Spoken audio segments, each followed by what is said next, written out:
பரலோகத்தில் வாசமாயிருக்கின்ற எங்கள் பிதாவே, இரக்கமுள்ள எங்கள் தேவனே, நீதியுள்ள எங்கள் பிதாவே, உங்களை துதிக்கின்றோம், உங்களை சோத்தரிக்கின்றோம். இந்த நாளிலே இந்த வேளையிலும் எங்களை பாதுகாத்து உங்களுடைய தயவிலும் உங்களுடைய இரக்கத்திலும் எங்களை ஆசீர்வதித்து பிதாவே, இன்னும் எங்களை தேவையான நன்மையை கொடுக்கத்தக்கதாக இந்த நேரத்திலும் ஆவிக்குரிய நன்மைகளை கொடுக்க சித்தமாயிருக்கிறதற்காக நன்றி செலுத்துகின்றோம். பிதாவே, இன்னுமாக நாங்கள் கூடி வந்து உங்களை துதிக்கத்தக்கதாக ஒரு வாய்ப்பு கொடும். பிதாவே, நீங்கள் தாமே உங்களுடைய சத்தியத்தின்படியாக ஜீவிக்கிறதற்கு வாழ உதவி செய்யும். இரக்கமுள்ள தேவனே, நீங்கள் பரிசுத்தராக இருக்கின்றீர், நீதியுள்ள எங்கள் தேவனாக இருக்கின்றீர். உங்களுடைய தயவிலும் உங்களுடைய இரக்கத்திலும் நாங்கள் வாழ்வதற்கு உதவி செய்யும். பிதாவே, உங்கள் சத்தியத்திலே நாங்கள் நினைத்திருக்க உதவி செய்யும். ஊழியத்தை செய்யத்தக்கதாக ஆசீர்வதியும். இந்த ஓமில் இருக்கக்கூடியவர்களும் இன்னும் அதிகமாக உங்களை மகிமைப்படுத்த உதவி செய்யும். பிதாவே, எங்கள் அம்மாவுக்கும் அவங்களுக்கு பலனையும் ஆரோக்கியத்தையும் ஞானத்தையும் ஊழியத்தை செய்யத்தக்கதாக பிதாவே சந்தர்ப்பத்தையும் வாய்ப்புகளையும் கொடுக்கும்படியாக வேண்டி செய்கின்றோம். தயவு கூர்ந்து அவங்களுக்கு ஞானத்தை கொடும். இரக்கமுள்ள எங்கள் பிதாவே, நீங்கள் தாமே சகோதரர்களுக்கும் அதே போல் ஞானத்தையும் பலனையும் கொடும். உங்களுடைய தயவு உங்கள் ஊழியத்தை செய்யத்தக்கதான இருதயத்தை கொடும். பிதாவே, இரக்கமுள்ள எங்கள் தேவனே, எங்கள் அப்பாவுக்கும் பலனையும் ஞானத்தையும் ஆரோக்கியத்தையும் உங்கள் ஊழியத்தை செய்வதற்கு ஏற்றவாறு இருதயத்தையும் மனக்கண்களை திறந்தருளும்படியாக வேண்டி செய்கின்றோம். இரக்கமுள்ள தேவனே, அவர்களை பாதுகாத்து உங்களுடைய சித்தமானால் பிதாவே உங்களுடைய ஊழியத்தை செய்ய உதவி செய்யும். இதோ எனக்காக வேண்டல் செய்கின்றோம். பிதாவே, உள்ளான மனுஷனிலே பிதாவே ஆவிக்குரிய அன்புகள் பிதாவே எல்லாவற்றிலும் வளர்வதற்கு தயவுக்கூர்ந்து இரக்கத்தையும் தயவையும் கொடுக்கும்படியாக உங்கள் ஞானத்தை அறிந்து கொள்ளும்படியாக வேண்டல் செய்கின்றோம். இதோ எனக்கு தேவையான நன்மைகளை கொடுக்கும்படியாகவும் பூமிக்குரிய தேவையும் ஆவிக்குரிய தேவையும் நீங்கள் சந்திக்கும்படியாக வேண்டி செய்கின்றோம். இரக்கமுள்ள தேவனே, நீங்கள் தாமே எங்களை ஆசீர்வதித்து எங்களை தேவையான நன்மைகளை கொடும். பிதாவே, இரக்கமுள்ள தேவனே, இன்னும் அதிகமாக நீங்கள் தாமே ஆவிக்குரிய ஒவ்வொரு சகோதரர்களுக்கும் தேவையான நன்மைகளை கொடுக்கும்படியாக வேண்டி செய்கின்றோம். இரக்கமுள்ள எங்கள் பிதாவே, நீங்கள் பரிசுத்தராக இருக்கின்றீர். எல்லோரும் தாழ்மையிலே அது எப்படியாக வளர வேண்டும் என்றும் தாழ்மையானது மிக விலையேறப்பெற்றது, நித்திய ராஜ்யத்திலே நாங்கள் அறிந்து கொள்ள தயவு செய்ய உதவி செய்யும். இந்த நேரத்தில் பிதாவே, நீங்கள் தாமே எங்களை பாதுகாத்து உங்களுடைய நன்மைகளை கொடுக்கும்படியாக வேண்டி செய்கின்றோம். சகோதரடியே ஜான்சன் அவருக்கும் அவன் குடும்பத்திற்கும் பிள்ளையின் பிள்ளைகளுக்கும் உங்களுடைய சித்தமானால் பிதாவே உங்களுடைய நீதிகளை செய்வதற்கும் சரியான உணர்வுகளை கொடுக்கும்படியாக வேண்டி செய்கின்றோம்.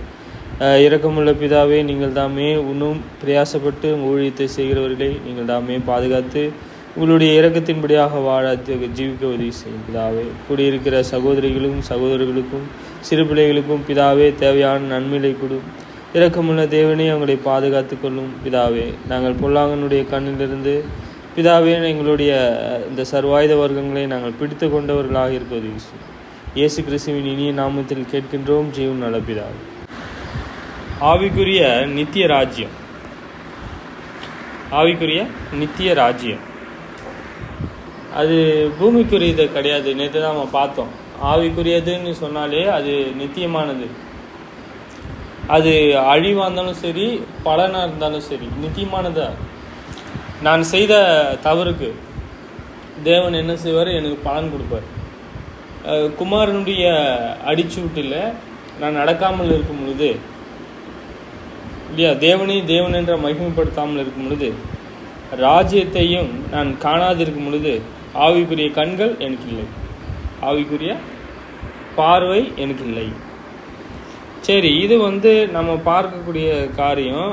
ஆவிக்குரிய மரணம் என்றால் நாம் பார்த்துருக்கோம், பிதாவை விட்டு நாம் பிரிந்து போவது. ஜீவன் என்றால் நாம் இயேசு கிறிஸ்துவை அறிந்து கொள்வது. தொடர்ந்து ஒரு தடவை மட்டும் கிடையாது, தொடர்ந்து இயேசுவை அறிந்து கொள்வது. யோவான் 9:39. அப்பொழுது இயேசு காணாதவர்களை காணும்படியாகவும் காண்கிறவர்களை குருடராகும்படியாகவும் நியாய தீர்ப்புக்கு நான் இந்த உலகத்தில் வந்தேன் என்றார். அவரோடு கூட இருந்த பரிசேயரில் சிலர் இவர்களை கேட்டபோது, நாங்களும் குருடரோ என்றார். இயேசு அவர்களை நோக்கி, நீங்கள் குருடா இருந்தால் உங்களுக்கு பாவம் இராது. நீங்கள் காண்கிறோம் என்று சொல்கிறபடியினால் உங்கள் பாவம் நிலைத்திருக்கிறது என்றார்.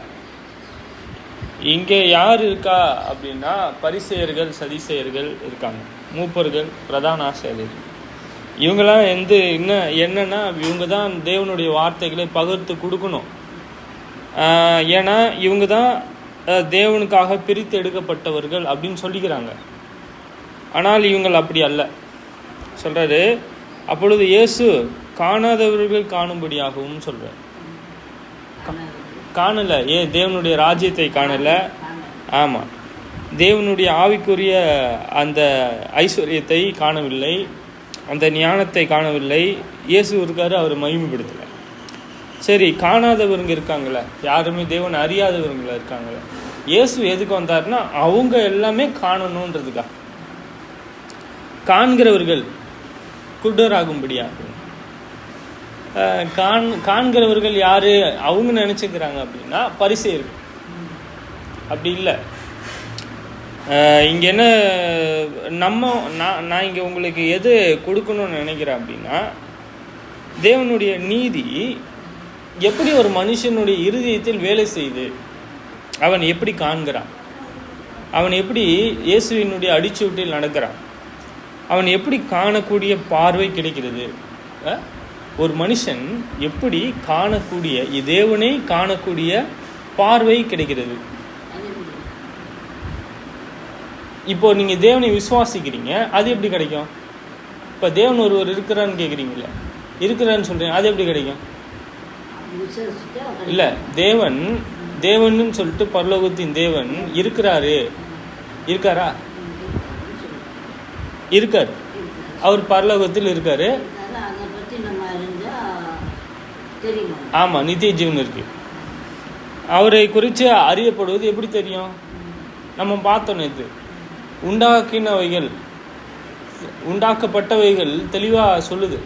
ஒருவர் இருக்காரு, நித்தியமான ஒருவரிலிருந்து, ஒரு இருதயத்திலிருந்து வந்திருக்கு.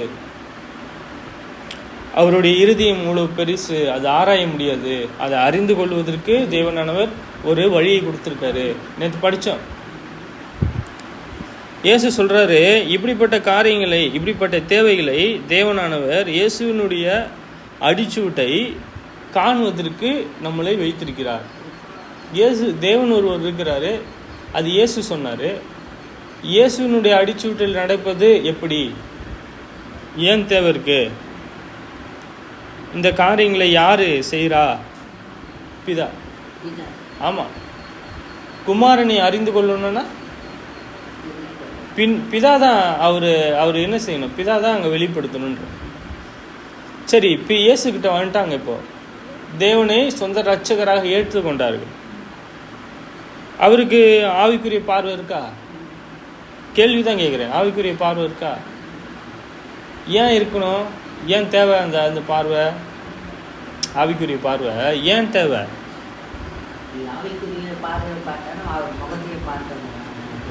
நான் என்ன கேட்குறேன்னா, ஆவிக்குரிய பார்வை அப்படின்னா இந்த மூஞ்ச பார்க்கறது, முகத்தை பார்க்கறது இல்லை.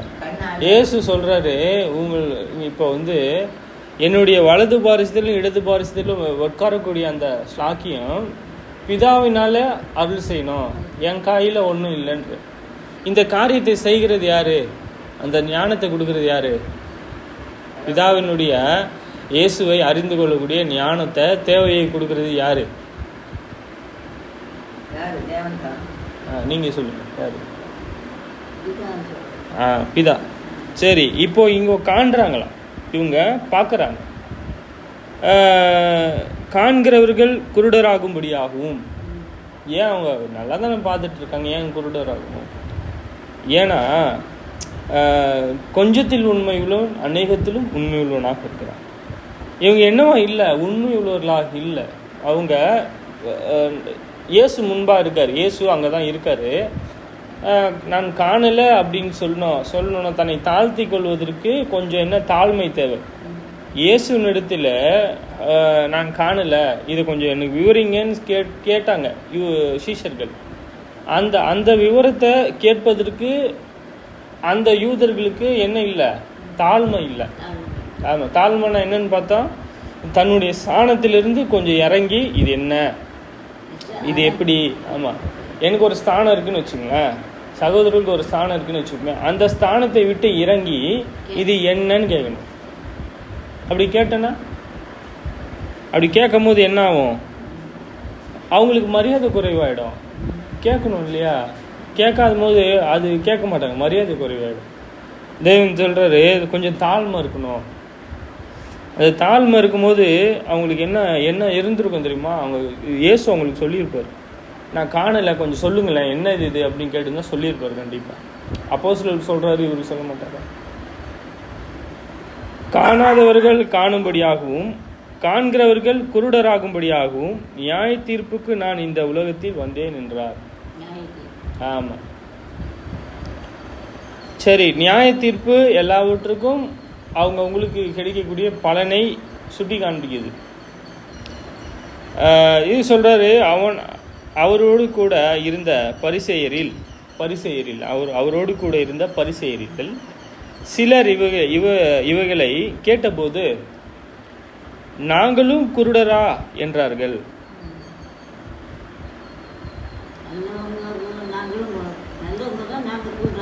ஆமாம், நாங்கள் இப்படிலாம் இருக்கிறோமே, தேவனுடைய வார்த்தையை போதிக்கிறோமே, இவ்வளோ நீட்டாக இருக்குமே, டாய்லராக இருக்கும். டாய்லர்னா தெரியுமா? வெளிப்புறத்தில் சுத்தமாக இருக்கிறாங்க, நீட்டாக இருப்பாங்க.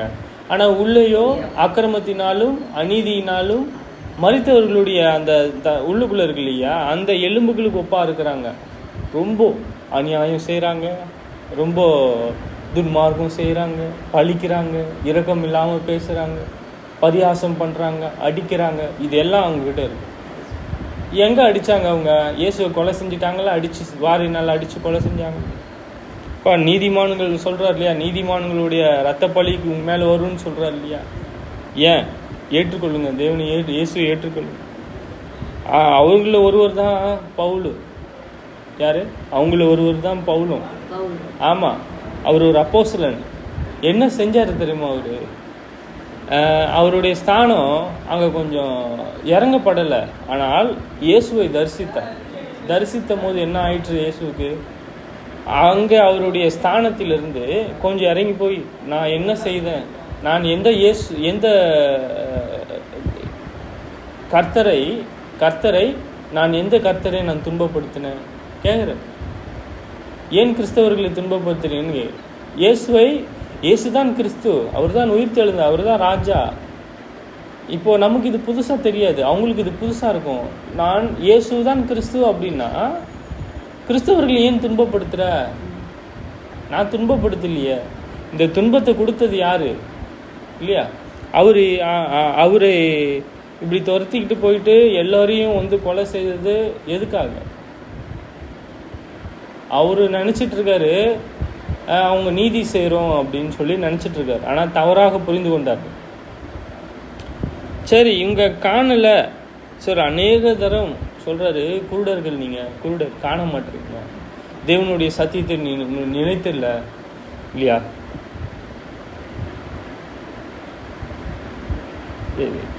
இப்படிப்பட்ட வார்த்தைகளை கேட்ட பரிசேயர்கள் என்ன ஆயிட்டாங்க தெரியுமா? மத்தேயு 15:12.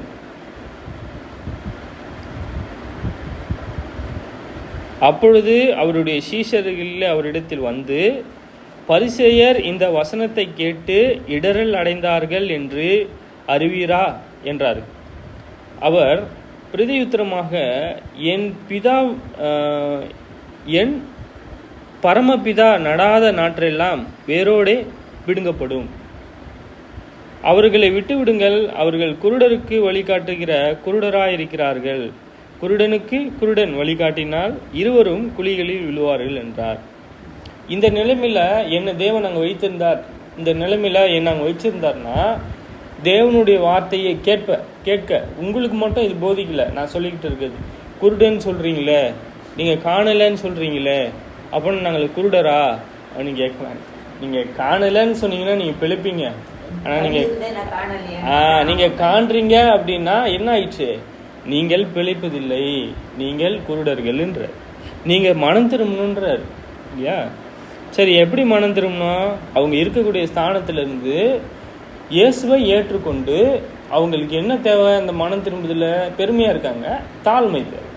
என்ன, நான் ஒரு ஸ்தானத்தில் இருக்கேன், எனக்கு ஒரு ஸ்தானம் இருக்குது, நான் இப்படி தான், இப்படி இருப்பான் தினகரன் அப்படின்னு சொல்லிட்டு, மாரியம்மாள் எலிசபெத் இப்படி இருப்பீங்க, டெய்ஸி ஃப்ளோரா இப்படி இருப்பாங்க, ஜீவன் இப்படி இருப்பார் இல்லையா, சகோதரர்கள் இப்படி அவங்கவுங்களுக்கு ஒரு கர்த்தருக்குள்ள ஒரு சரீரத்தில் அவங்கவுங்களுக்கு ஒரு வேலையானது இருக்குது.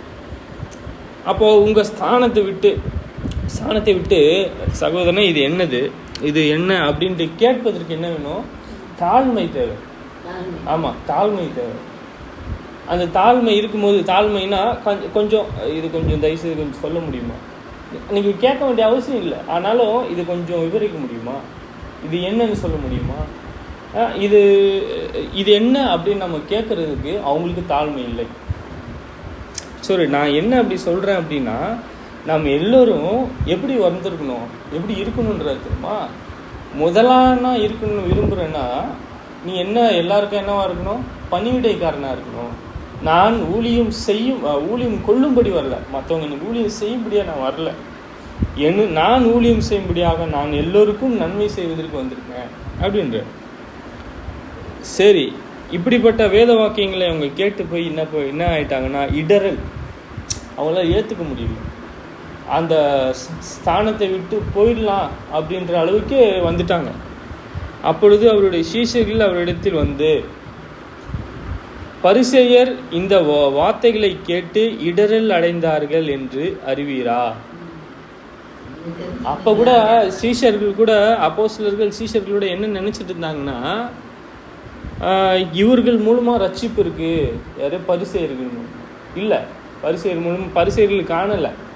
அவங்க செய்யக்கூடிய வார்த்தைகள், போதிக்கக்கூடிய வார்த்தைகள் நித்தியத்துக்கு கொண்டு போவது. ஏசு சொல்றாரு, நீங்களும் போறதில்ல, போறவங்களையும் விட போறதில்லைன்ற, போவாதபடி பூட்டு போட்டுடுறீங்கன்ற, பூட்டு. ஆமா, அவர்களை விட்டு விடுங்கள் சொல்றாரு. அவர்கள் குருடருக்கு வழிகாட்டுகிற குருடராக இருக்கிறார்கள், குருடனுக்கு குருடன் வழிகாட்டினால் இருவரும் குழியிலே விழுவார்கள் என்றார். குழியில?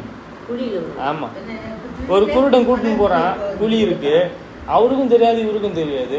எது நீதின்னு தெரியுமா? எது இரக்கம் தெரியுமா? எது பரிசுத்தம் தெரியுமா? எது தயவுன்னு தெரியுமா? எதற்காக அழைக்கப்பட்டிருக்குன்னு தெரியுமா? சீஷன்னா என்னன்னு தெரியுமா? சத்தியம்னா என்னன்னு தெரியுமா? இரக்கம்னா என்னன்னு தெரியுமா? சகல நற்கிரியைகளையும் அறிந்து கொள்ள முடியுமா? நான் போதிக்கிறேன், அதே மாதிரி கை கொள்ளும். நான் போதிக்கிறேன், அதே மாதிரி நான் கை கொள்ளும். அநேகர் போதகர்களாக ஆகாதிருப்பீர்களாக என்ற. ஏன் ஆக்கினை அதிகமாக யாருக்கு? நான் போதிச்சு அதை நான் கை கொள்ளலைன்னா மொத ஆக்கினை யாருக்கு? போதிக்கிறவங்களுக்கு. ஏன் நீ போதிச்ச உனக்கு தெரியுமே, நீ ஏன் கீழ்ப்படியில? நாம் பார்ப்போம் ஆபிரகாமை குறித்து. அவர் விசுவாசம் மட்டும் தகப்பன் கிடையாது, விசுவாசித்து அதை கீழ்ப்படிந்து அதை செஞ்சிருக்கார். ஆமாம் ஆமாம், ஆபிரகாம் பற்றி சொல்லியிருக்கேங்க. ஆவிக்குரிய பார்வை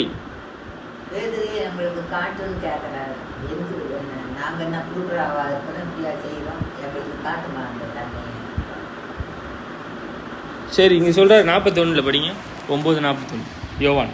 இயேசுவனுடைய மன உருக்கத்தை பார்க்குறோம். இங்கே மன உருக்கம்னா, ஒருத்தருக்கு ஒரு இடத்துல இப்படி இருக்காரு, அவருக்கு நன்மை உண்டாகத்தக்கதாக, நான் தீமை சொல்லலை, நன்மை சொல்கிறேன். நான் மன உருகி அந்த மனம் ரொம்ப பாதிக்கப்பட்டு அவருக்கு நான் நன்மை செய்வேன். ஆமாம், மன உருக்கம் அப்படின்னா மனதிலிருந்து அந்த தாழ்மை அந்த மனதை என்ன செய்கிறான்னா அவருக்கு நான் நன்மை செய்வேன். இது ஒரு ஃபீலிங் கிடையாது, இது ஒரு மனசில் ஐயோ பரிதாபமாக இருக்கே அப்படி கிடையாது. இது பரிதாபம் கிடையாது, இது மனம் உருக்கம்.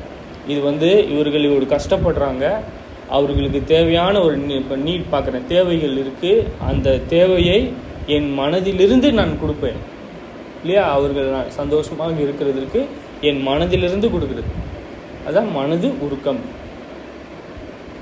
அவர் சொல்கிறது பாருங்க, அந்த மன உருக்கம் அவருக்கு இருந்துச்சு. 41 அவர்களை நோக்கி, நீங்கள் குருடராக இருந்தால் உங்களுக்கு பாவம் இல்லாது, நீங்கள் காண்கிறோம் என்று சொல்லுகிறபடியினால் உங்கள் பாவம் நிலை நிற்கிறது என்றார். அவர்களாலேயே தான் பாவம் நிற்குது. ஆமாம், இங்கே இயேசு அவர்களை நோக்கின்றாரு, நீங்கள் குருடர்களாக நீங்கள் பார்க்கவில்லை என்றால், நீங்கள் எப்படி பார்க்கவில்லை என்றால் சொல்லிட்டாரு, நீங்கள் பார்க்கவில்லை என்றால் இந்த இடத்துல தான் மன உருக்கம் இருக்கு. அவங்க இயேசு சொல்றாரு அவர்களுக்கு, நீங்கள் நீங்கள் காணாதவர்களாக இருக்கிறீங்க, உங்களுக்கு இயேசுவினுடைய அடிச்சுவடு இல்லாமல் இருக்கிறது அப்படின்னா நீங்கள் என்ன செய்யணும்? அங்கே தேவனுடைய வார்த்தை இல்லாமல் இருக்குன்னா கொஞ்சம் கீழே இறங்கி இது என்ன கேட்கும். இப்போ அப்பொழுது தான் என்ன இருக்குது, அந்த யூதர்கள் காணுவாங்க. இயேசு எப்படி சொன்னார்? பெருமையிலலாம் சொல்லலை, இயேசு தாழ்மையில் சொல்லியிருக்காரு. அவங்களுக்கு நன்மை உண்டாகத்தக்க சொல்லியிருக்காரு. அவங்க நான் பார்க்கவே இல்லைன்னாலும் பிரச்சனையே கிடையாது. நான் பார்க்குறேன்னு சொல்லிட்டு அவங்க இடர்கள் அடையிறேன்னு சொல்கிறாங்க பார்த்தீங்களா, அதனால தான் அவங்க பாவம் செய்கிறேன்றாங்க. சரி, இப்படி பண்ணிட்டு ஒரு சகோதரனா யார்? கள்ள சகோதரன் வச்சுப்போம். கள்ள சகோதரனோ எந்த ஒரு சகோதரனோ இயேசுவினுடைய வார்த்தையை என் இஷ்டத்துக்கு படி மாத்துறேன்னு வச்சுங்களேன், என்னுடைய சுய ஆதாயத்திற்காக நான் மாத்துறேன்னு வச்சுக்குமே, அவங்க எதுக்காக செஞ்சாங்க தெரியுமா? அவங்கள எல்லோரும் பின்பற்றணும்னு சொல்லி. ஆனால் அவங்கள பின்பற்றக்கூடாது. ஏன்னா மனுஷனை பின்பற்றக்கூடாது, ஏனால் இயேசுவை தான் பின்பற்றணும் இல்லையா? ஏன்? அவர் தான் நமக்கு மாதிரின்னா தெரியும் உங்களுக்கு, நான் சொல்லியிருக்கேன் நிறைய தடவை. மாதிரினா ஒரு வழியில் நடப்பதற்கு இவர் போயிருக்காரு, இவருக்கு இதெல்லாம் நடந்திருக்குன்னு பார்த்து நம்மளும் நடக்கணும். நான் போதிக்கிறேன், அந்த போதனை இயேசு இடத்துல வந்திருக்கு. இயேசு இப்படி பாடுபட்டிருக்காரு, உபத்திரவப்பட்டிருக்காரு, பொறுமையாக வந்திருக்காரு, மனத்தாழ்மையாக வந்திருக்காரு. இதெல்லாம் நான் பார்க்குறேன், அதே நானும் பின்பற்றுறேன். அதை மாதிரி எக்ஸாம்பிள், மெய்யாகவே நான் உங்களுக்கு சொல்கிறேன், ஆட்டு தொழுவத்திற்குள்ளே வாசல் வழியாய் பிரவேசிக்காமல் வேறு வழியாய் ஏறுகிறவன் கள்ளனும் கொள்ளைக்காரனுமா இருக்கிறான். ஒரு ஆட்டு தொழுவம் இருக்குன்னு வச்சுங்க. ஆட்டு தொழுவம் தெரியுங்களா உங்களுக்கு? ஆட்டுக்கொட்டா. அந்த மாதிரி அந்த ஒரு தொழுவத்தில், ஆட்டு தொழுவன்றது நல்ல ஒரு தமிழ் வார்த்தை தான். அந்த தொழுவத்துக்குள்ளே பிரவேசிக்கிறது எப்படி போவான்? ஒரு ஆட்டுக்கு எஜமான் இருந்தானா, இந்த ஆட்டுக்கு சொந்தக்காரனாக இருந்தானா உள்ளே வருவான் கது வழியா. திருடனா இருந்தானா செவரு எதி குளிப்பான், இல்லைன்னா தட்டின்னு தெரியல உங்களுக்கு, அது எகிரி குதிச்சு உள்ள வரும். அவன் திருடனும் சொல்றாரு, அவனுக்கு பேரு கொள்ளைக்காரனுமா இருக்கிறான். வாசல் வழியாய் பிரவேசிக்கிறவனே ஆடுகளின் மெய்ப்பனாய் இருக்கிறான். இப்போ மெய்யாவே இது ஆடுகள் அப்படின்னாலே பூமிக்குரியது கிடையாது. ஆடு அப்படின்னா, ஆடுனாலே ஒரு லீடிங், ஒருத்தரை வழி நடத்துறாரு, வழி கொண்டு போறாரு அப்படின்னா அது என்னவா இருக்கு? போறது ஆடா இருக்கு இல்லையா? வழி நடத்துவர் லீடர், மெய்ப்பன் அப்படின்னு சொல்றாரு. மெய்ப்பன் இயேசு என்னவா இருக்காரு? மெய்யாகவே ஆடு எல்லாம் மேய்க்கல, அவர் தச்சனா இருந்தார். நிறைய பேர் என்ன நினச்சிக்கிறாங்கன்னா, இயேசு ஆடு மேய்ச்சின்னு இருந்தாரு, தாவீது மாதிரி ஆடு மேய்ச்சின்னு இருந்தார். ஆடுலாம் மேய்க்கல, அவரு தச்சன்னா தெரியல, இந்த கதவு ஆச்சரிய வேலை செய்வாங்க, கதவு ஜன்னல் இலைச்சிலாம் தேய்ச்சி போடுவாங்க, அது அவங்க அப்பா அந்த வேலை செஞ்சார், இவரும் அந்த வேலையை செஞ்சுட்டு இருந்தார், கற்றுட்டு இருந்தார். சரி, வாசல் வழியாய் பிரவேசிக்கிறவனோ ஆடுகளின் மெய்ப்பனாயிருக்கிறார். ஆடுகளின் மெய்ப்பன் யார்? இங்கே நல்லவன். திருடன் உள்ள வந்துட்டானா ஆகும்? நம்மக்கிட்ட இருக்கிறது ஏதாவது ஒன்று பிடிங்கின்னு போயிடுவான்ல, அடிப்பான். அடித்து, ஏன்னா நம்ம மேலே அன்பே இருக்காது, அவனுக்கு நம்ம மேலே அன்பே இருக்காது, நம்ம இஷ்டப்படி பேசிடுவான், நம்மளை இஷ்டப்படி பேசிடுவான். ஆனால் நம்ம மேலே மன உருக்கமாக இருக்கிறவங்க, அதோ இயேசு சொன்னார், நீங்கள் காணலே அப்படின்னு சொல்லி, அந்த வழியை நீங்கள் காணலை, இயேசு கிறிஸ்துவனுடைய அடிச்சுவடை நீங்கள் காணலை, ஆவிக்குரிய பார்வை இல்லை, சரியா? ஆவிக்குரிய வகையில் நீங்கள் எப்படி இருக்கிறீங்க? உங்களுக்கு மாதிரி இல்லை, ஆவிக்குரிய வகையிலே உங்களுக்கு மாதிரி இல்லை. இந்த கேள்விக்கே, இந்த ஒரு 5-6 கேள்விக்கே அவங்கக்கிட்ட பதில் கிடையாது. ஏன் அப்படின்னா, அவங்க மெய்யான மெய்ப்பனை அறிந்து கொள்ளவில்லை. மெய்யான மெய்ப்பன் இயேசு என்னை என்ன செய்கிறாரு? மேய்த்து கொண்டு போகிறார் இல்லையா? என்னை வழி நடத்துகிறார். இப்போ ஆடு ஒன்று இருக்குது, ஆடு என்ன ஆச்சு? பூமிக்குரியது நினைக்காது, ஒரு பூமிக்குரியதுல பார்ப்போமே, ஒரு ஆடு இருக்கு, போகுது, போயிட்டு புல் எங்கே இருக்குன்னு சொல்லிட்டு யாருக்கு தெரியும்? ஒரு பலவீனமாக இருக்குது, சாப்பிடாது. இது அந்த ஆட்டுக்கு என்ன தேவைன்னு தெரியும், யாருக்கு தெரியும்? அவருக்கு தான் தெரியும். இப்போ வளர்க்குறவருக்கு தான் தெரியும் அது என்னன்னு. இயேசுவை நம்பி நம்ம வந்துட்டோம், இயேசுவை நம்பி வந்துட்டோம். நமக்கு என்ன தேவை யாருக்கு தெரியும்? நம்மளை வழி நடத்துகிற இயேசுவுக்கு தெரியுமா, இல்லைன்னா கள்ளப்போதைகளுக்கு தெரியுமா? தப்பாக சொல்கிறானே, செவுறு எகிரி குதிச்சு வரானே, அவனுக்கு தெரியுமா? யாருக்கு தெரியும்? நமக்கு தெரியாது. இந்த விஷயம் நம்மளை பற்றி, நம்மளுடைய இறுதியை பற்றி இயேசுக்கு தான் தெரியும். சரி, நானே நல்ல மேய்ப்பன். இயேசு சொல்கிறாரு 10:14, நானே நல்ல மேய்ப்பன். நல்லவன் ஒருவனும் கிடையாது இல்லையா? இந்த குட் அப்படின்றது தேவனுடைய ஞானம் உள்ளவர் அவர். மெய்ப்பன் பிதா என்னை அறிந்திருக்கிறது போலவும் நான் பிதாவை அறிந்திருக்கிறது போலவும். 15 வாசிங்க பார்ப்போம். யோவான் 10:15.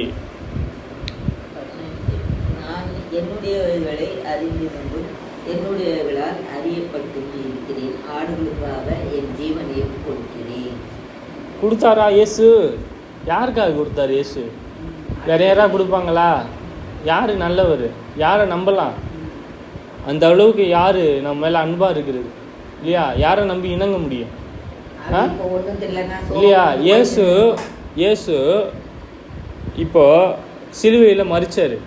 அவர் எவ்வளவோ பாடுபட்டு, ஆமாம், அவர் எப்படி மயிர் கத்திக்கிறாங்கல்ல ஒரு ஆட்டுக்கு, மயிர்னா தப்பாக எடுத்துக்கூடாது. இது முடி அப்படின்றது ஒரு பொருள். முடி அப்படின்ற ஒரு நல்ல தமிழ் வார்த்தை. மயிர் கத்திரிக்கிறவனுடைய ஆடு கத்திரிக்கிறாங்கல்ல, ஒரு செம்பரி ஆட்டுக்கெல்லாம் இந்த வெயில் காலம்லாம் வந்துச்சுன்னா, இந்த மாதிரி பருவ காலங்கள் வரும்பொழுது என்ன ஆகும்னா அப்படியே எடுத்துருவாங்க. அந்த மேலே இருக்கிற அந்த முடியெல்லாம் எடுத்து கூடையில் அடைச்சி எடுத்துகிட்டு போய் விற்பாங்க, இல்லைன்னா சொல்கிறது பின்னுவாங்க.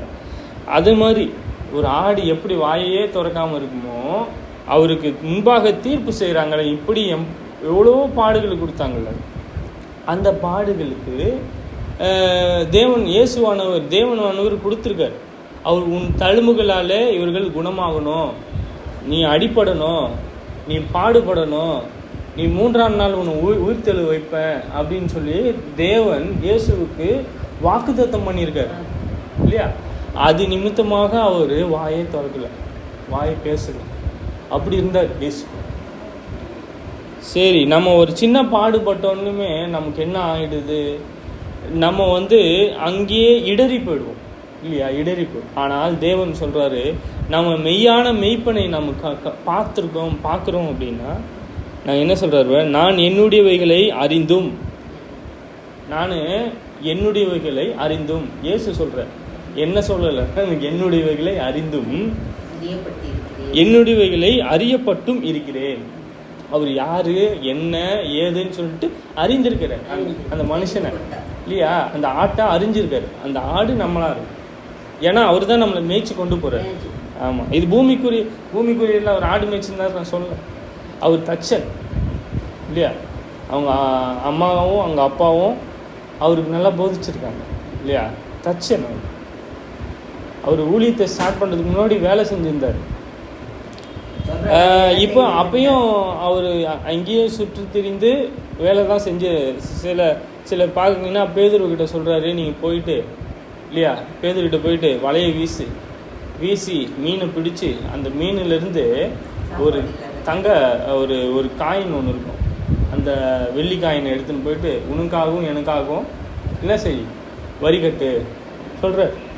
அந்த வேலையை செய்கிறார் இல்லை? 16 இல்லை, இங்கே பாருங்க, இந்த தொழுவத்தில் உள்ளவைகளை எல்லாம் வேறு ஆடுகளும் எனக்கு உண்டு, அவைகளையும் நான் கொண்டு வர வேண்டும், அவைகள் என் சத்தத்தை செவி கொடுக்கும், அப்பொழுது ஒரே மந்தையும் ஒரே மெய்ப்பனும் ஆகும். அவர் சொல்றாரு, இந்த மந்தை மட்டும் கிடையாதுங்க, இது இல்லாம வேற மந்தை கூட எனக்கு இருக்குன்ற. ஆமா, வேற எதுக்கு?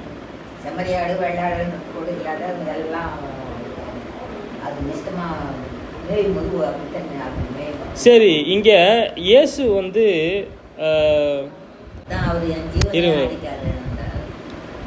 யோவான் 15:10 நான் என் பிதாவின் கற்பனைகளை கை கொண்டு, ஆமா, நான் சொல்கிறாரு, நான் என் பிதாவின் கற்பனைகளை கை கொண்டு. அவங்க என்ன செய்ய போகிறதுங்க அந்த ஆடுங்க?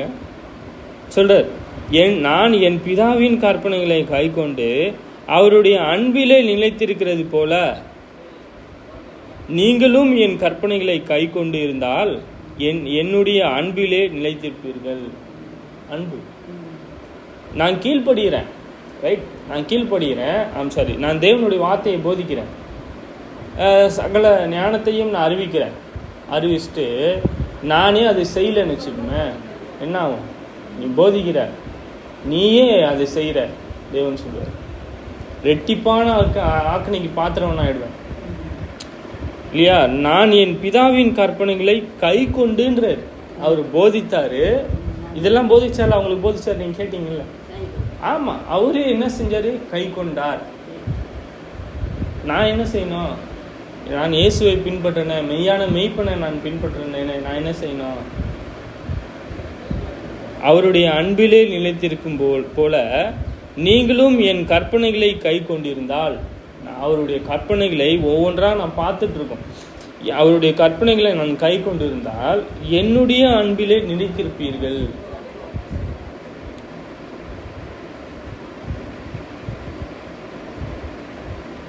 சரி, நான் பிதா மேலே நான் அன்பாக இருக்கிறேன் இல்லையா? நான் ரொம்ப பிதாவே பிதாவே பிதாவே பிதாவே நான் கூப்பிட்றேன் ராத்திரி முழுவதும். நான் கற்பனையே கை கொள்ளல, அது பிரயோஜனமா? இல்லை. என்ன செய்யணும்னா, யோவான் 14:31 நான் பிதாவில் அன்பாக இருக்கிறேன், என் பிதா எனக்கு கட்டளையிட்டபடியே செய்கிறேன் என்றும் உலகம் அறியும்படிக்கு இப்படி நடக்கும் எழுதியிருக்கிறார்கள், இவ்விடம் விட்டு போவோம் வாருங்கள் என்றார்.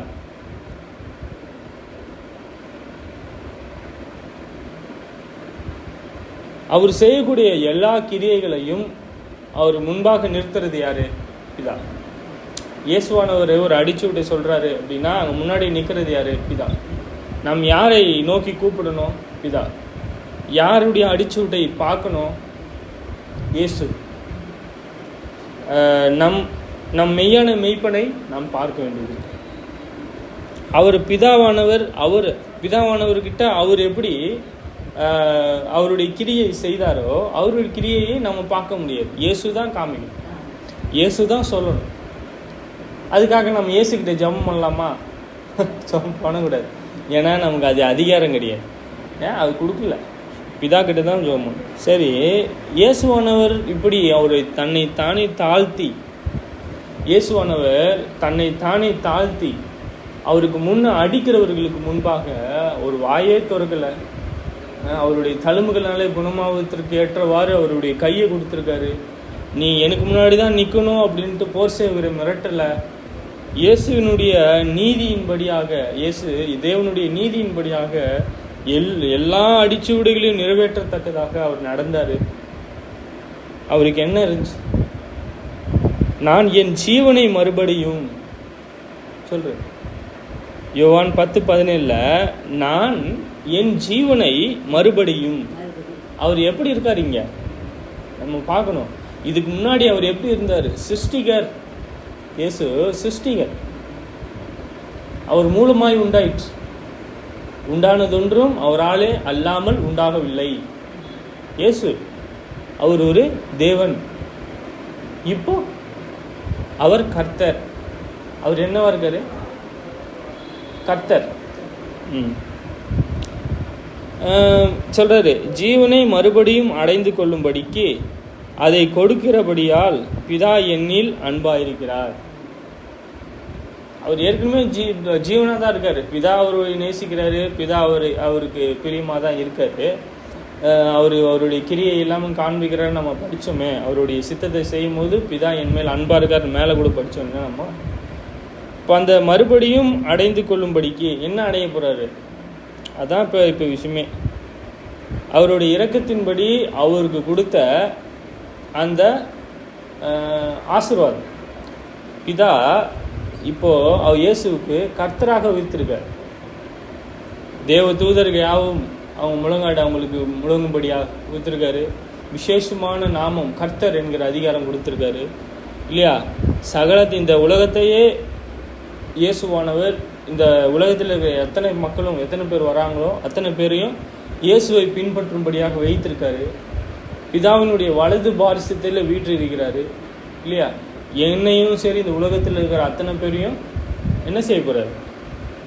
ஆளுகை செய்ய போறார், ரூல் பண்ண போறார், நியாய தீர்ப்பு பண்ண போறார். சரி, நம்ம என்ன பார்க்குறோம் இங்க இடத்துல அப்படின்னா எபிரேயர் 2:9 என்றென்றைக்கும் தேவனுடைய கிருபையினால் இரக்கம் நாம் பார்த்துருக்கோம். ஒவ்வொரு காலமும் மரணத்தை ருசி பார்க்கும்படிக்கு தேவ தூதரிலும் சற்று சிறியவராக்கப்பட்டு இருந்த இயேசு மரணத்தை உத்தரித்தது நிமித்தம் மகிமையினாலும் கனத்தினாலும் முடிசூடப்பட்டதை காண்கிறோம். இயேசு அவருக்கு உண்டான அந்த கணத்தை விட்டுட்டு வந்துட்டார் இல்லை, அவருக்கு தேவனாக இருக்கிறது அந்த விட்டுட்டு வந்துட்டார்ல. அவர் என்ன செஞ்சுருக்காரு? அந்த இரக்கத்தை விட்டுட்டு வந்துட்டார்ல. நம்ம இங்கே பார்த்தது ஒரே தரம் பாவத்திற்காக பலியிடப்பட்டார். அவர் சிறுமைப்படுத்தப்பட்டார். ரொம்ப ரொம்ப மோசமாக யாருக்கும் பண்ணக்கூடாதது ஒரு ராஜாவுக்கு பண்ணிட்டாங்க இல்லையா? அவர் பூமிக்குரிய ராஜா. என்ன சொல்றாரு? இயேசு மரணத்தை உத்தரித்தது நிமித்தமாக, அவர் ஏற்றுக்கொண்ட நிமித்தமாக மகிமைன்னா தெரியும். தேவன் கண்ணில் இவர் தேவனுடைய பார்வையில் வெளியேறப்பெற்ற ஒரு கணத்தை கொடுக்குறார். கணத்தையும் முடிசூடப்பட்டதை காண்கிறோம். அவருக்கு கிரீடம் கொடுத்துருக்காங்க ராஜாவா, முடிசூடப்பட்டிருக்கார் ராஜாவா. இப்போ என்னவா இருக்காரு? இயேசு என்னவா இருக்காரு? அவர் கர்த்தர். ஆமா, கர்த்தர் குரியாஸ். ஆமா, இயேசு என்ன இருக்காரு? இப்போ நம்ம என்ன படிச்சோம்? முடிசூடப்பட்டவர் காண்கிறோம்.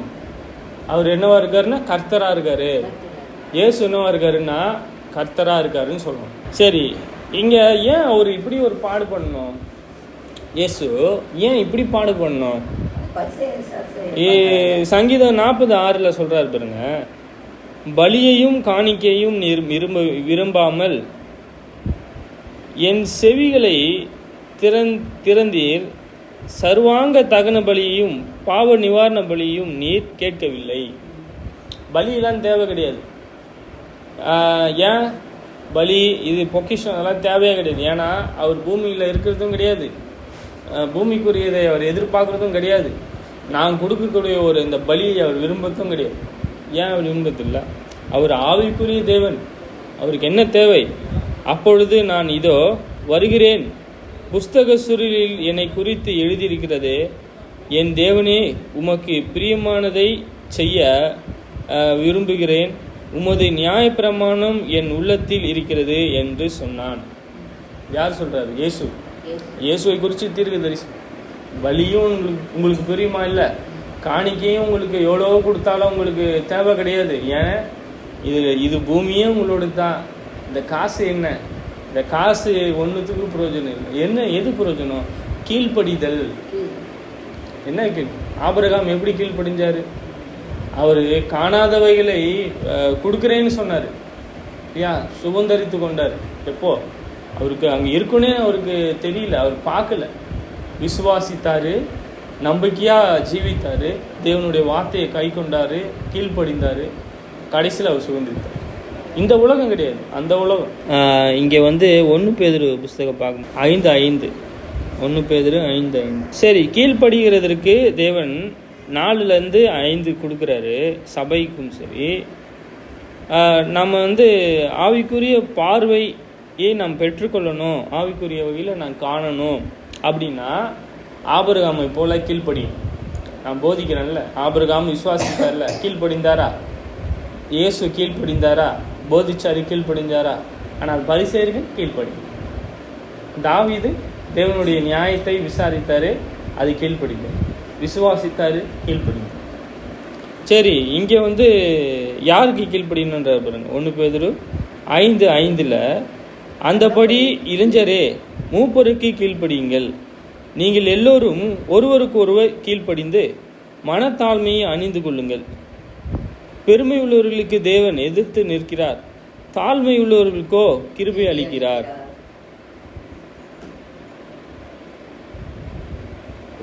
சரி, இங்க யாருன்னா ஒரு சபையில மூப்பன் இருக்காரு. அது மூப்பனுக்கான தகுதியை வளர்த்துக்கிறது மிகப்பெரிய விஷயம். ஆனால் இருக்கிறாங்க அப்படின்னா பெரிய விஷயம்தான். ஆனால் மூப்பனுக்கு கீழ்ப்படிங்கள்ன்றது. அப்போ இல்லாத சபையில் ஒருவருக்கு ஒருவர் கீழ்ப்படிக்கணும், எல்லா கற்பனையும் கை கொள்ளணும். இப்போ மூப்பர் இருக்கும்போது கீழ்ப்படியக்கூடாதா? அப்படி இருந்தும் குழந்தைகளாக இருக்கிற சபைகள்லாம் இருக்குது. அப்படி இருந்தும் குழந்தையாக இருக்கிற சபையெல்லாம் இருக்குது. அவங்களோடு நம்ம நிறைய போராட வேண்டியது இருக்குது. நிறைய கொரிந்து சபை மாதிரி நிறைய போராடணும், சொல்லி கொடுக்கணும் தேவனுடைய வார்த்தையை குறித்து. அவருடைய இருதயமாக இருக்க அந்த பொக்கிஷத்தில் இப்படிப்பட்ட நன்மைகளை வைக்கத்தக்கனாங்க. யாருக்கு நிறைய வேலை இருக்குது இங்கே. அந்தபடியே இளைஞரே மூப்பருக்கே கீழ்ப்படியுங்கள். கீழ்ப்படியணும். ஏன் கீழ்ப்படிதல் இவ்வளோ வெளியேறப்பட்டுதான் இருக்குது தேவனுடைய பார்வையில்? நான் சொல்லிட்டு நான் இங்கேருந்து போயிட்டேன்னு வச்சிங்களேன், அது எப்படி இருப்பாரு? நான் சொல்லியும் கை கொள்ளாதவனா இருப்பேன். அவங்களுக்கு கேட்டும் கேளாத மாதிரி போயிட்டாங்க. ஆனால் இவர் சொன்னார், கை கொண்டார். இந்த சபையில் இருக்கிறாங்க, மூப்பருக்கு இளைஞர் கீழ்ப்படியணும், எல்லோரும் கீழ்ப்படியணும். நீங்கள் எல்லோரும் ஒருவருக்கு ஒருவர் கீழ்ப்படிந்து மனத்தாழ்மை. ஆமாம், மனத்தாழ்மை நம்ம பார்த்தோம். மனத்தாழ்மையை அணிந்து கொள்ளுங்கள், பெற்றுக்கொள்ளுங்கள், ஏற்றுக்கொள்ளுங்கள். பெருமை உள்ளவர்களுக்கு தான் சொன்னது. சற்று கொஞ்சம் தாழ்மையாக இல்லை. நம்ம கேட்குறதுக்கு என்ன வேணும்? கொஞ்சம் தாழ்மை வேணும் இல்லையா? தாழ்மை இல்லைன்னா ஒருத்தர் குறித்து நம்ம என்ன செய்வோம், நமக்கு நிம்மதியாக இருக்காது. ஏன்னா எப்பவுமே கஷ்டமாக தான் இருக்கும்.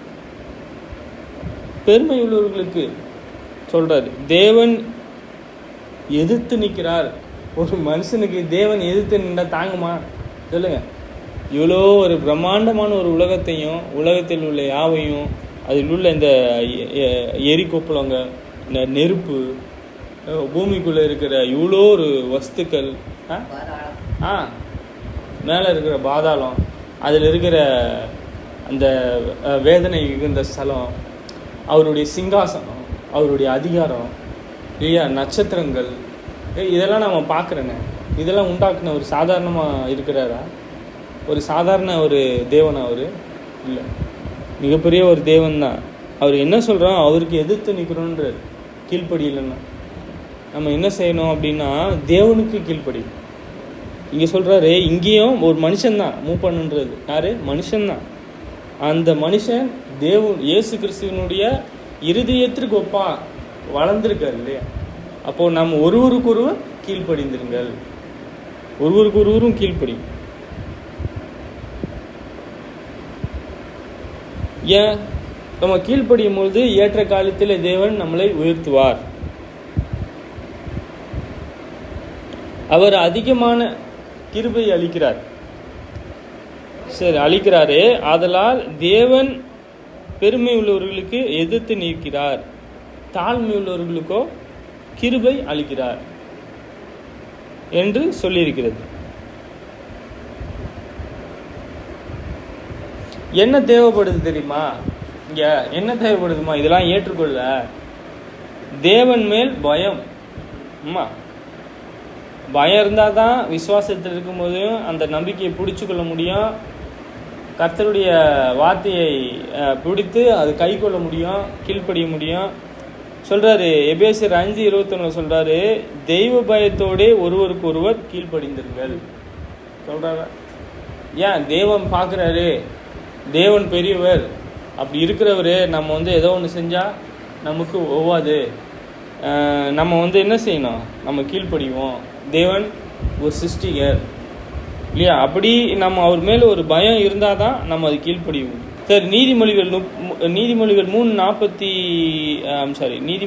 3:34 இகழ்வோரை அவர் இகழ்கிறார், தாழ்மை உள்ளவருக்கோ கிருபை அளிக்கிறார். யாரோ ஒருத்தர் இகழ்கிறாங்க, பரியாசம் பண்ணுறது ஈக்குவலாக இருக்குது, இகழ்கிறாங்க அப்படின்னா இகழட்டும், இகழ்ந்தோம், எழுது போட்டோம், அதனால நமக்கு ஒன்றும் கிடையாது. தாழ்மை உள்ளவருக்கோ கிருபை கொடுக்குறார். இதெல்லாம் எனக்கு என்னவா இருக்குது? ஃபஸ்ட்டு எனக்கு தேவன் முன்பாக யாரு கேட்பாரு? என்னதான் கேட்பார்? கீழ்ப்படிஞ்சியா?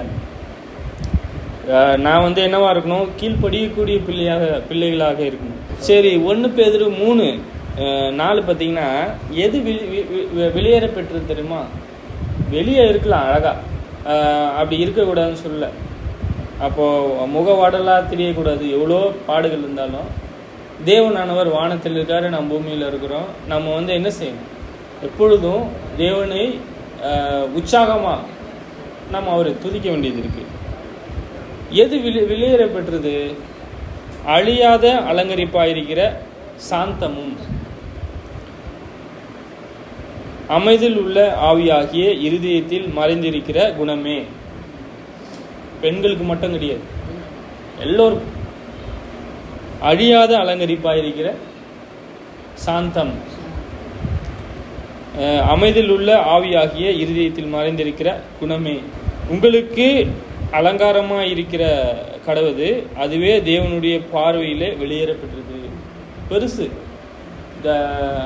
இது எப்படின்னா, மிகப்பெரிய ஒரு வைடூரியம், தங்கம், சில்வர், இதற்கு ஒப்பா பூமிக்குறிக்கால கண்டிப்பாக இல்லை. தேவனுடைய பார்வையில், நீதி உள்ளவர்களுடைய பார்வையில் நீங்கள் இப்படிப்பட்ட குணம் இருந்துச்சுன்னா, இப்படி இரக்கம் குணம் இருந்துச்சுன்னா, மனத்தாழ்மை, தாழ்மை, இரக்கம் இருந்துச்சுன்னா, இதுதான் அலங்காரம். இறுதி ஜெபம் பண்ணலாமா? பரலோகத்தில் வாசமாயிருக்கின்ற பிதாவே, இரக்கமுள்ள எங்கள் தேவனே, துதிக்கின்றோம், சோத்தரிக்கின்றோம்.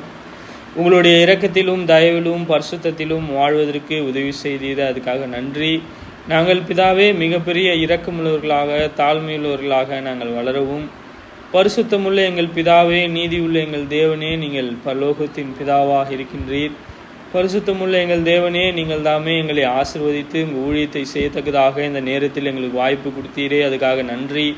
உங்களுடைய சித்தத்தையும் சத்தியத்தையும் பிதாவை அறிவிக்கிறதற்கு இன்னும் அநேக ஆத்துமாக்களை ஆதாயப்படுத்திக் கொள்ள உதவி செய்யும். இரக்கமுள்ள தேவன் தாமே நீங்கள் எங்களை பாதுகாத்து கொள்ளணும் பிதாவே. நீதி உள்ளவரே, இன்னும் அநேகரை உங்களுடைய சித்தமானது செய்வதற்கு நீங்கள் தான் உங்கள் குமாரனுக்கு கொடுக்கும் பிதாவே. உங்களுடைய தயவு, உங்களுடைய இரக்கத்தை அதிகமாக கற்றுக்கொள்ள உதவி செய்யும் பிதாவே. நீங்கள் தாமே இன்னும் அதிகமாக உங்கள் ஞானத்தை அறிந்து கொள்ள கற்றுக்கொள்ளத்தக்கதாக ஒரு வாய்ப்பு கொடும். இரக்கமுள்ள தேவனே, உங்களுடைய சித்தத்தை செய்ய நீங்கள் தாமே உதவி செய்யணும் பிதாவே. இரக்கமுள்ள தேவனே, நீங்கள் பரிசுத்த தேவனும் ராஜாவுமாக இருக்கின்றீர் பிதாவே. இந்த நாளிலே கூட எங்களை ஆசிர்வதித்து எங்களுக்கு தேவையான நன்மையை கொடும். எங்களுக்கு தீமை செய்கிறவர்கள் பிதாவே, அவர்களுக்கு நீங்கள் தாமே இருதயத்தையும் ஞானத்தையும் கொடுக்கும்படியாக வேண்டியது செய்கின்றோம். இரக்கமுள்ள தேவன் தாமே, நீங்கள் எங்களை தீமையிலிருந்து காத்து கொள்ளும்படியாக வேண்டியது செய்கின்றோம். பரிசுத்தமுள்ள பிதாவே, ஆவி கூறிய வகையிலே பிதாவை அநேகம் நாங்கள் கற்றுக்கொள்ள உதவி செய்யும். நீங்கள் பிதாவே பரிசுத்த தேவனாயிருக்கின்றீர். உங்களுடைய சத்தியத்தில் மாத்திரம் நாங்கள் வளர மெய்யான மெய்ப்பனை அறிந்து கொள்ள உதவி செய்யும். இரக்கமுள்ள தேவனே, நீங்கள் தாமே நாங்கள் பிரிந்து போனாலும் உங்கள் இரக்கம் எங்களோடு இருந்து எங்களை பாதுகாத்து கொள்ளும். கூடியிருக்கிற சகோதர சகோதரிகள் பிதாவே, அவர்களை ஆசீர்வதித்து தேவையான நன்மையை